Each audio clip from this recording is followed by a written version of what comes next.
Hey, does Ancestry have the ability to read this handwritten document?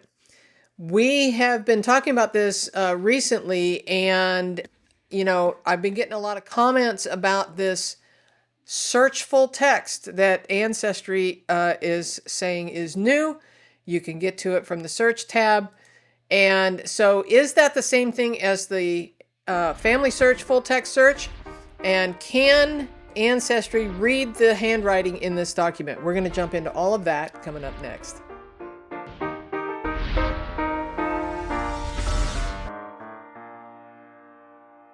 Hey, welcome back to another episode on Genealogy TV. My name is Connie Knox. I am a professional genealogist, and I just love teaching family history here on YouTube. So one of the things that I have been getting a lot of questions on in the comments and from some of the Academy students is Ancestry capable of reading handwriting, handwritten documents as similarly to what FamilySearch is doing over here? I'm showing you FamilySearch's their full text search.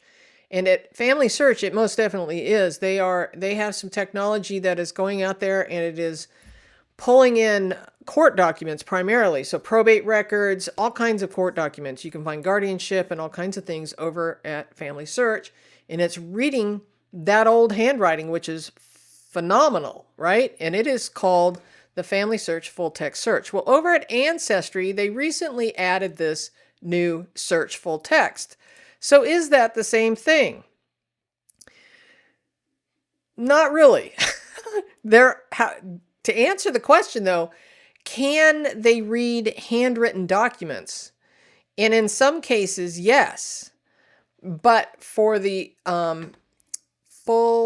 search full text, they're kind of flipping the words around here because it's not full text search, it's search full text. So what they're doing is they are searching OCR, that optical character recognition that has been around, that technology's been around for years, where it's reading the text out of books and out of typewritten documents.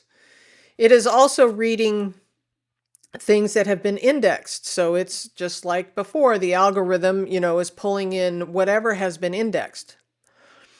So I have been exploring, and I have been digging a little bit into what it is and what it is not. Now, to answer the question, can Ancestry read handwritten documents? Yes, sort of. So if you remember back when the 1950 census was released, they do have the technology to read handwritten documents because that's how they indexed that entire system within about 9 days of its release. So that wasn't but a few years ago. And so they have the technology. Are they using it on all those handwritten documents? No, not to my knowledge. The best that I can see from here is that they are using it for reading the indexed records, which is not everything, by the way. It's just what's indexed. So if you're going through, say, a census record and only the names and the birth dates and say whether they're female or male or, place of birth is indexed, but not everything is indexed, then what you're not seeing is the information that is maybe still handwritten in there, but it is not full text. It is searching the text that they have on hand. So long story short is, yes, in some cases they can. Now, hold on a second. If we go over to a document, a handwritten document that we have uploaded, it can use the AI to read it. So here is a document that I have in here. I can hit this transcribe button and it will take a moment to read the document and transcribe it. Just like any AI that is reading handwritten documents, especially from a long time ago, it cannot read it perfectly. But here you can see that this document, I'm going to zoom in so you can see it a little bit. It says North Carolina, Court of Pleas and Quarter Sessions, Randolph County. So it is getting most of that. And so you would need to go in and check that out. So we talked about this in an episode recently. I'm going to put some excerpts of that into this video, and we'll jump into that right now. Well, this is kind of breaking news in the world of Ancestry.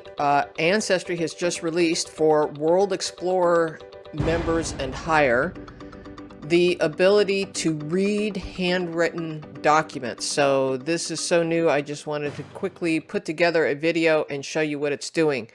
So long story short is you can upload a document and have it read it. Now this is the transcribe button over here, but in some cases I had already written a transcription. Sometimes you would find that over here, and you can see where I had put a description in over here. But if I hit the transcribe button, we can see what happens, and it's going to work at trying to read the handwriting. Now, I got this information this morning in an email from the National Genealogical Society, and they're telling me that it is in beta. So first of all, I'm a big fan of genealogical societies. Please join and support your genealogical societies.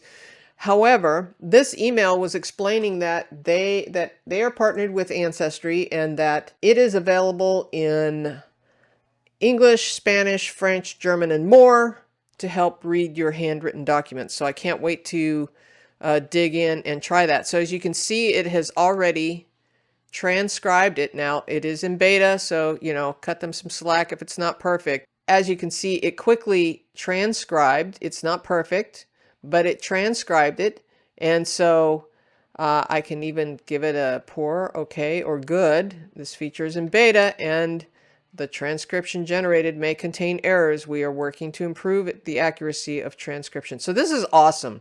This is very similar to what FamilySearch has been doing for the last couple of years with their full-text search. So wow, this is huge. So if you have the World Explorer, you can do this. Now let me show you how this works. So you first need to upload a JPEG or a PNG. What I'm going to do is I'm going to go over to the Memories tab, and I'm going to go to the gallery, and I'm going to upload a photo. So let's see, keep from the drag and drop here. So I'm going to use the upload button instead of scan because I've already got some uploaded. So, okay, so I uploaded this JPEG. One of the things that I noticed was it would not give me the transcription button unless all of this information was filled out, this little progress bar. So I had to go in and I had to give it a date, which is 1836 is when this will was written. And I linked it to a person in my tree. And for some reason, all of a sudden, now I have this transcribe button. So let's go and hit this transcribe button, and it's going to read the handwriting, which is really cool. And it will give me a rough idea. Now, this is a very old document, and as you can tell, just as a wide shot, you can hardly read it. Part of the problem too is, look, there's bleed through from the previous page. So this is going to be a challenge. But look at this. Be it remembered, that I, William Clark, of Randolph in the state of North Carolina, it says Lancaster, so I got that wrong, but this is why we double check. However, boy, does this save you a ton of time typing. I can totally understand this is a challenge for anybody to read, especially with this bleed through. You can see the angled writing on the other side. So if you're not familiar with how to upload an image, you go to the Memories tab and go to Gallery or Upload and Digitize. Let's just go there. And I'm going to upload some media, and so I can just drag an image right here. So what I'm going to do is I'm going to drag a Danish image. It's all written in Danish, so I don't know if it can read Danish yet or not. This is so brand new, but we'll find out. And it's uploading, and so here is the image, right? It picked up the title from the record that, the name that I had already given it. I'm just going to say other for now. And this is 1850, it looks like. See, I found that I had to do this last time. Maybe you'll find, and please, if you learn how to use this, please put it in the comments for everyone to learn. This is the document that I just uploaded. Let's open it. It's given me the transcription button because I guess the majority of this is filled out. I don't know. The first time I did this, I don't think I had enough information in there, and it did not give me the transcribe button, but it is now. And so we're going to hit the transcribe button and see what it does. So well, looky there. It transcribed it, but it didn't translate it, it looks like. So that's still a big help.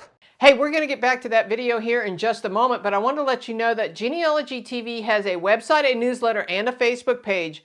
Links for all of that are in the description box below the video. All right, let's get back to it. So there were some excerpts from the previous video. I'll leave a link in the description if you want to see that episode. But long story short, as far as that translation goes, you could always take it into ChatGPT or into Google Translate or something to translate those documents. And now one thing I do want to point out, while we're talking about Ancestry and what it can do, keep in mind that you can always upload for free your handwritten documents to things like ChatGPT or other AI platforms. I've been using ChatGPT.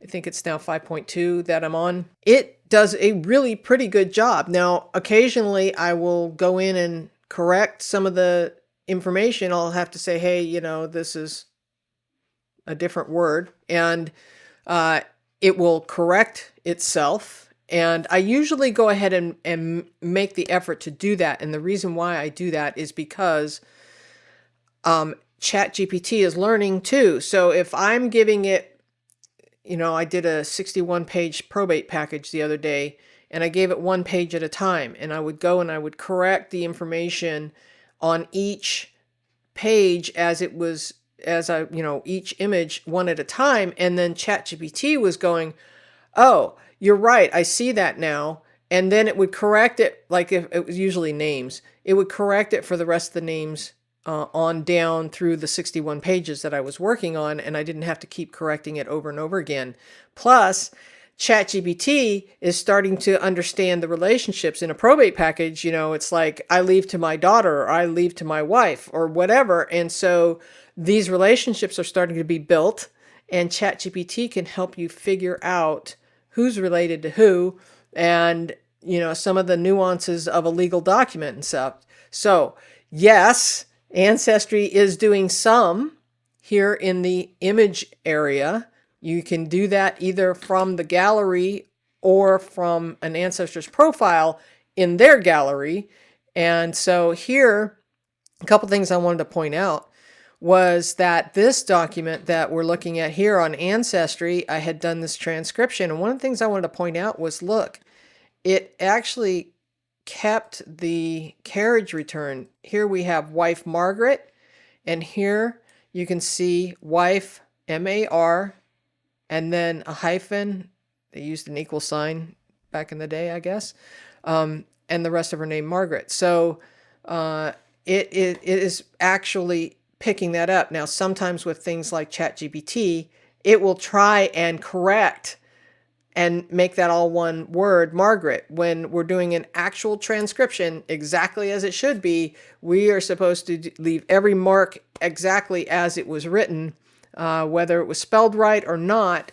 We need to transcribe that stuff accurately. And so it looks like the AI here did the very best it could to transcribe this. Of course, you want to go in and double check. So there, you would have to like copy and paste this into a Word document and correct the, you know, the carriage returns and that kind of stuff, because here you can see where it's labeled number 1, Margaret, you know, wife of Duncan Rush. Here you see Margaret, wife of Duncan Rush, and it's listed, whereas here it's written in a paragraph form. So it's not going to have all the carriage returns exactly correct. One of the things that I wanted to point out, and it's a huge difference between what Ancestry is doing and what FamilySearch is doing, is that this handwriting recognition is basically employing temporarily the use of AI to do this transcription from the images that you upload.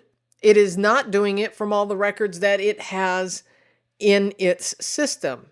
Whereas on FamilySearch, it is attempting, they're, you know, doing different collections at a time, but they're uploading a lot of court documents, mostly probate records and various court documents first, and they're kind of trying to do this all around the world as well. And so just know that, there's a lot going on behind the scenes. Now, you got to remember, RootsTech is coming up. We don't know what they're going to be announcing at RootsTech, if anything. So Ancestry likes to keep this stuff, the cards close to the chest. And so we don't know exactly what they may be surprising on us. Make sure you subscribe, because I'll be putting out videos from RootsTech as to what some of the latest announcements are. So, subscribing is free. So check it out. I wanted to let you know that there is a handout for this episode. If you want to learn step-by-step how to do this handwriting recognition, just so you don't have to take notes, let me give you some information about how to get to the handouts, and then we'll wrap things up. There are 4 ways to get the handouts. Now, the first way is to join the channel membership here at the information access level on the YouTube channel, and then go over to the membership tab, and then you can scroll through the posts and find the post that has the links in there, and then all you have to do is download the handouts. Okay. Now, the second way is over at Patreon. At Patreon, if you're at the Happy Dance level or higher, you can get the handouts. Those come directly to you in an email every time we announce the new video that has a handout with it. Now, the third way is if you are a Genealogy TV Academy member, you have an all-access pass to everything, all the courses and all the handouts and all the videos. And then lastly, if membership does not float your boat, you can go over to the genealogytv.org website and click on the handouts tab, and there you can purchase the handouts for individual purchase. I hope that was helpful. The handouts really do support the channel, and for that, I thank you. So long story short, is the Ancestry Search Full-Text reading your handwriting recognition? No. For the most part, no. It might be picking up some of that 1950 census that they did use the handwriting recognition, but from what I can tell, and Ancestry, if you're listening and I'm wrong, please reach out to me. You know how to find me. And let me know. But to the best of my knowledge, it is not. It is using the OCR. It is using the algorithm. It is using all of that stuff that is already previously indexed.